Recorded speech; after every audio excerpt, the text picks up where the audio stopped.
Ngayon, alisin na natin si Roque. Makikita nyo naman yan dyan sa Pilipinas eh.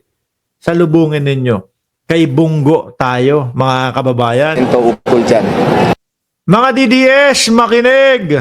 Oh, ha? Baka sabihin nyo, eto na naman si Mark Ramos, tinatakot na naman kami. May sinasabi si Bunggo tungkol sa impeachment. Ano po? Pakinggan nyo muna.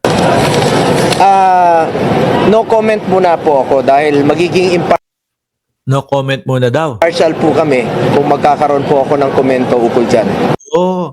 Naalala nyo mga DDS, di ba nga kaya nyo ibinoto si Bunggo?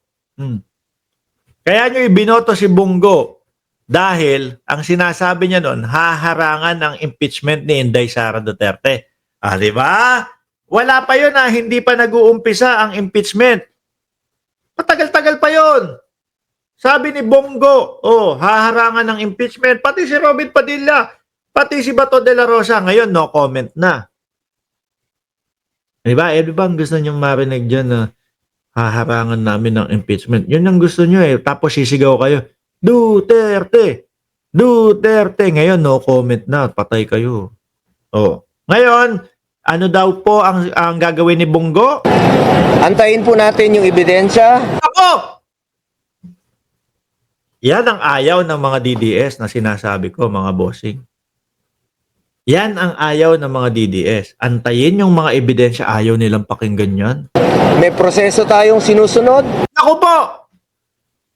Pag ang ebidensya ang pinagbasihan ni Bunggo, mga kababayan, tapos maririnig niya, eto bang mga mga resibo na to, saan ba galing ito? Galing po sa OBP, Office of the Vice President. Ito nga iba, galing naman po yan sa Department of Education. No? Tapos, ano ang naging nito? Ipinasa po sa COA. No? Sa madaling salita po, yung mga resibo na yon na pinasa sa COA, yun po ang patunay ng OBP at ng Department of Education, mga bossing. No? Na pinaggastosan po nila. Mga kababayan, nung confidential funds, mga boss. No? Ngayon, diyan sa mga resibo na yan, na ebidensya, kung ano-anong pangalan ang ginamit. Di ba? Kung ano-anong pangalan ang ginamit nila dyan. Walang mga pagpapaliwanag. Sabi, kailangan may paliwanag ang mga pangalan na yan. Si Jugs de Asim, na paborito ni Ma'am Aba, yung ano yung Jugs de Asim? Mark, ano yung Jugs de Asim? Mukhang okay naman yung pangalan na yun. Jogang Maasim yun. Anong Jogang Maasim? Iangat mo yung ganyan mo, tapos guhitan mo yung jogs ng mga DDS, ang asim niyan. Amoy mong ganon. Yun yung Jugs de Asim. Siguro habang tinatalaho kung sino man ang nagsusulat nun. Naku, itong katapat ko DDS to. Jugs de Asim to eh. No? Sulat ko, Jugs de Asim. Jugs de Asim. Di ba, mga kababayan? Marirealize ni Bunggo, ebidensya. Naku po, pinaglalaroan tayo nitong mga ebidensya nila. Yari, no?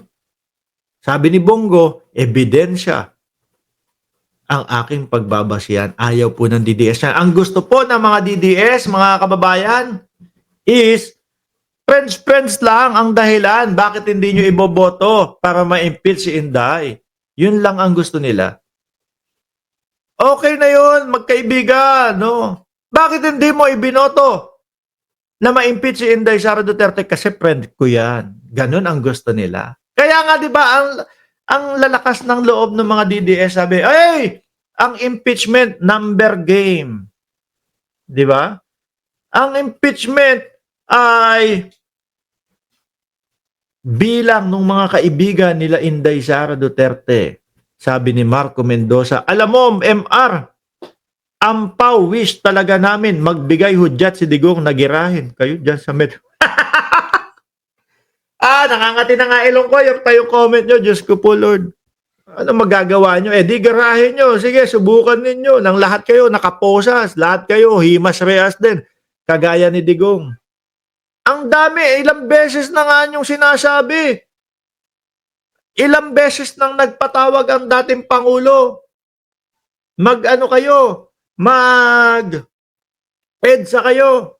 Tara, guys kayo, puro kayo salita. Opo, dating Pangulo, pupunta po kami sa EDSA. Nakulong na siya, hindi naman kayo pumupunta. Ilan ang pumunta sa EDSA? 32.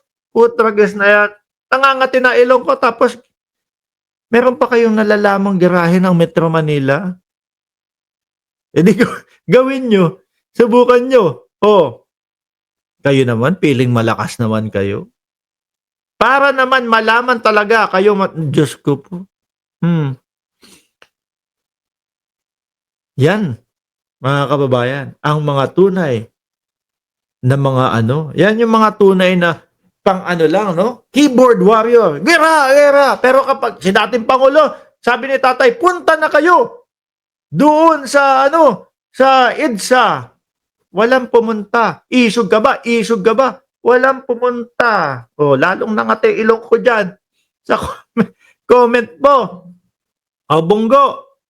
Tapos maiisip ni Bongo, mga kababayan, 26 million ang nakuha kong boto.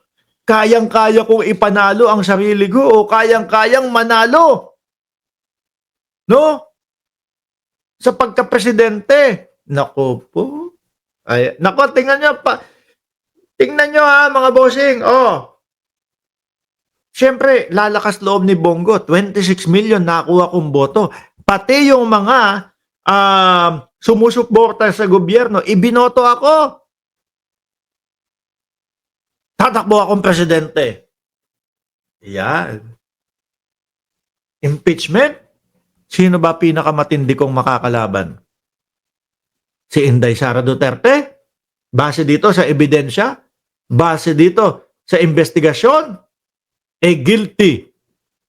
Pag gano'n ang naisip ni Bongo.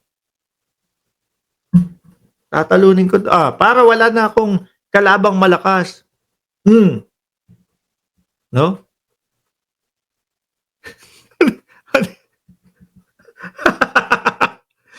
Patawa-tawa ka lang, pasalamat ka na lang nasa katinuan pa si Digong. Diyos ko po, Lord. Marco Mendoza, pinakamatapang po sa social media ng gegera ng Metro Manila. Woo! Eddie, wow.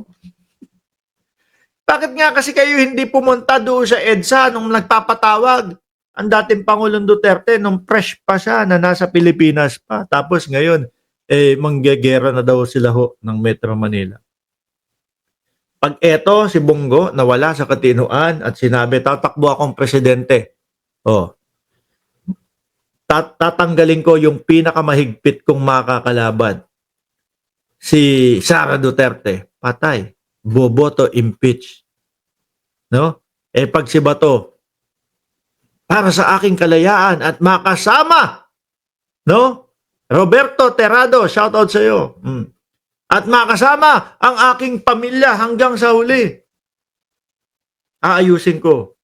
Mangangako sa mamamayang Pilipino. Pag ako po ay sinuportahan nyo na wag makuha ng ICC, gagawin ko po ng ayos, ng tama ang aking pagboto sa impeachment. Babase po ako sa ebidensya. Patay. Wag nyo lang po akong ipadala sa ICC. Kapag ka-ebidensya na po ang pinag-usapan, yari, sandamakmak ang ebidensya. Di po ba? Impeach. Kaya nga po, impeachment court, may prosecution, may kaya nga impeachment court, may prosecution. defense.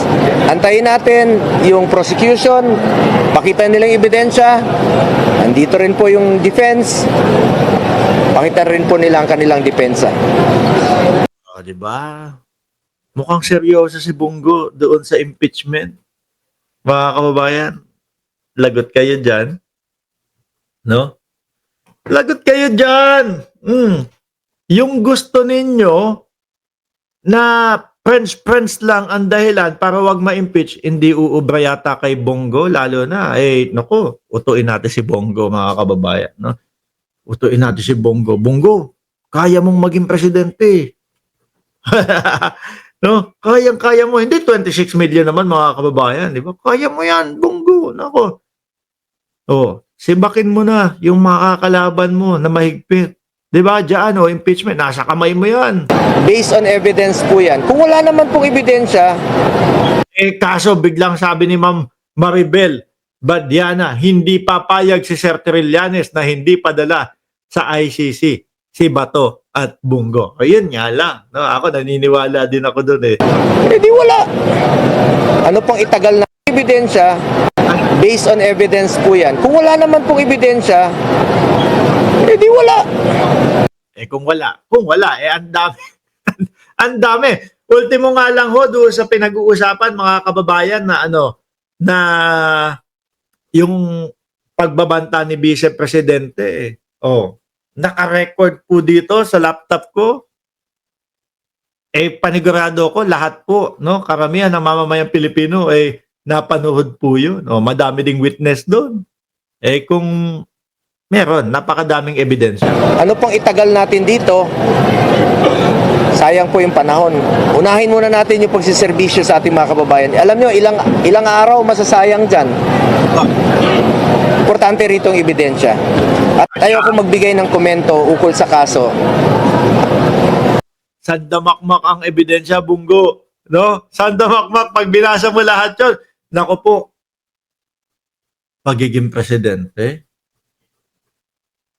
kakalaban ko si Inday. Tapos eto, sinasabi ng ebidensya na nawaldas yung pera. Tapos, hindi makapagpaliwanag si Inday Sara Duterte. Ay, impeach to. Ayan, mga DDS, ha? Huwag nyo nga awayin si Bongo. Mga boss, Chief Amo Sir, hanggang dito na lang po muna. No? Magandang gabi sa inyong lahat. Paalam po. Hanggang sa muli.